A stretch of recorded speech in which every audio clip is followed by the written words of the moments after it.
ये बात तो बिल्कुल सच है कि जब भी परेशानियों का पहाड़ टूटता है तो एक के बाद एक मुसीबतें आती ही रहती हैं और ऐसा ममता बनर्जी के साथ हो रहा है। क्योंकि ममता बनर्जी ने जो भड़काऊ बयान विधानसभा चुनावों के दौरान प्रचार के दौरान दिए थे, अब उसी बयानों की वजह से उनकी मुसीबतें बढ़ गई हैं, उनके खिलाफ में एफआईआर दर्ज हो गई है। क्या कुछ हुआ है आप देखिए हमारी रिपोर्ट में। আমরা আছি বলে না আপনারা সবাই ভালো আছেন, আর যদি আমরা না থাকি কোনোদিন সেরকম আসে এক সেকেন্ড লাগবে, একটা কমিউনিটি যখন জোট বাঁধে না ঘিরে ফেললে এক সেকেন্ডে দেবে একদম 12টা বাজিয়ে। पश्चिम बंगाल की पूर्व सीएम ममता बनर्जी का विधानसभा चुनाव प्रचार के दौरान 9 मार्च 2026 को दिया यही वो बयान है जिसको लेकर उनके खिलाफ कोलकाता के हेयर स्ट्रीट थाने में एक एफआईआर दर्ज की गई है। ये शिकायत तुषार कांति दास ने की है। उनका कहना है कि ममता के बयान से सांप्रदायिक सौहार्द और राज्य की लोकतांत्रिक व्यवस्था को नुकसान पहुंच सकता था। आरोप है कि उन्होंने पश्चिम बंगाल विधानसभा चुनाव से पहले कोलकाता में धरने के मंच से एक भाषण दिया था। वो धरना एसआईआर के खिलाफ था। आरोप है कि ममता बनर्जी ने उस वक्त मंच से ये कहा था कि हम हैं इसलिए आप सब सुरक्षित हैं, नहीं तो वो आपको एक सेकंड में खत्म कर देते। আমরা আছি বলে না আপনারা সবাই ভালো আছেন, আর যদি আমরা না থাকি কোনোদিন সেরকম আসে এক সেকেন্ড লাগবে, একটা কমিউনিটি যখন জোট বাঁধে না ঘিরে ফেললে এক সেকেন্ডে দেবে একদম 12টা বাজিয়ে। बीएनएस की धाराओं 196(1), 351(2) और 352 के तहत ये मामला दर्ज किया गया है। इस केस के दर्ज होने के बाद ममता बनर्जी की मुश्किलें और बढ़ सकती हैं।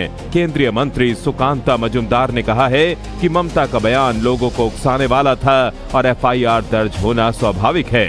उधर समाजवादी पार्टी के प्रमुख अखिलेश यादव ने ममता पर हुई एफआईआर को लेकर बीजेपी को घेरा है।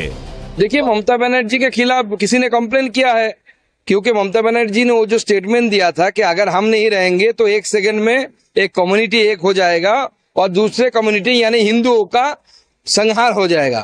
उन्होंने बोला था 12टा से 13टा बज जाएगा, यानी 12 से 13 बज जाएगा। तो ऐसे स्टेटमेंट अगर कोई करेगा, ये तो लोगों को उस्काने वाला स्टेटमेंट है, तो उनके खिलाफ एफआईआर हो गई तो स्वाभाविक। उन्हें बीजेपी को, उनकी पार्टी को तोड़ना है। हर काम बीजेपी करेगी और ये समझ ले देश के लोग, बीजेपी जिसको भी तोड़ना चाहेगी संस्थाओं के माध्यम से झूठे मुकदमे लगा करके, डरा करके ये काम करेगी। ममता की मुसीबत खत्म होती दिखाई नहीं दे रही, क्योंकि भड़काऊ भाषण पर एफआईआर के बाद बंगाल के सीएम शुवेंदु अधिकारी ने कहा है कि अभी तो ये शुरुआत है, अभी तो कई और मामले में जांच होगी। বিজিবিএস করতে গিয়ে মমতা বন্দ্যোপাধ্যায় একটি ইভেন্ট ম্যানেজমেন্ট সংস্থাকে মোট 635 কোটি টাকা দিয়ে গেছেন। 635 কোটি টাকা একটি ইভেন্ট ম্যানেজমেন্ট সংস্থাকে। এরও তদন্ত হবে। তদন্ত শুধু নয়, মামলা আমরা করব এবং প্রয়োজন হলে মানি লন্ডারিং যারা ইনভেস্টিগেট করে তাকেই হ্যান্ডওভার করব। আমরা ছাড়বো না, ছাড়ার জন্য তো মানুষ বসায়নি। कुल मिलाकर बंगाल में हर सेकंड राजनीतिक घटनाक्रम तेजी से बदल रहा है। एक तरफ तो ममता पार्टी में बगावत से परेशान है, दूसरी तरफ इल्जामातों की लंबी फहरिस्त है और उस पर अब कानूनी एक्शन हो रहा है। भतीजे अलग जांच के घेरे में हैं, यानी ममता बनर्जी पर चारों तरफ से आफत ही आफत है।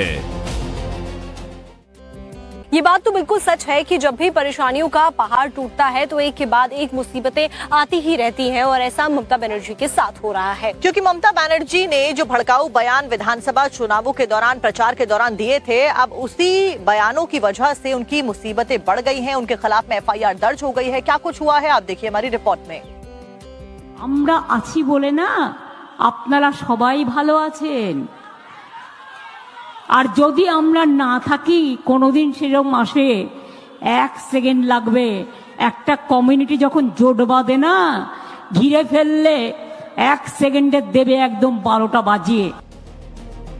पश्चिम बंगाल की पूर्व सीएम ममता बनर्जी का विधानसभा चुनाव प्रचार के दौरान 9 मार्च 2026 को दिया यही वो बयान है जिसको लेकर उनके खिलाफ कोलकाता के हेयर स्ट्रीट थाने में एक एफआईआर दर्ज की गई है।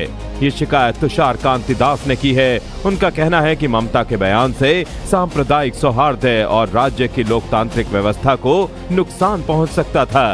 आरोप है कि उन्होंने पश्चिम बंगाल विधानसभा चुनाव से पहले कोलकाता में धरने के मंच से एक भाषण दिया था। वो धरना एसआईआर के खिलाफ था।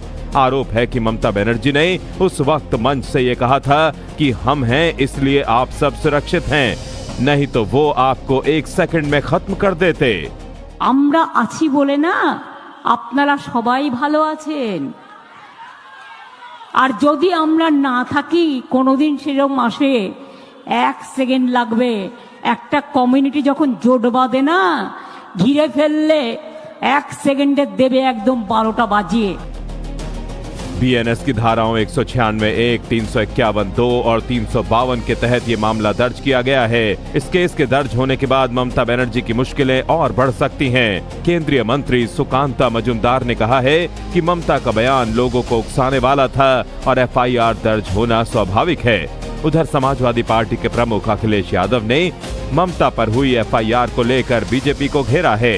देखिए, ममता बनर्जी के खिलाफ किसी ने कंप्लेन किया है, क्योंकि ममता बनर्जी ने वो जो स्टेटमेंट दिया था कि अगर हम नहीं रहेंगे तो 1 सेकंड में एक कम्युनिटी एक हो जाएगा और दूसरे कम्युनिटी यानी हिंदुओं का संहार हो जाएगा।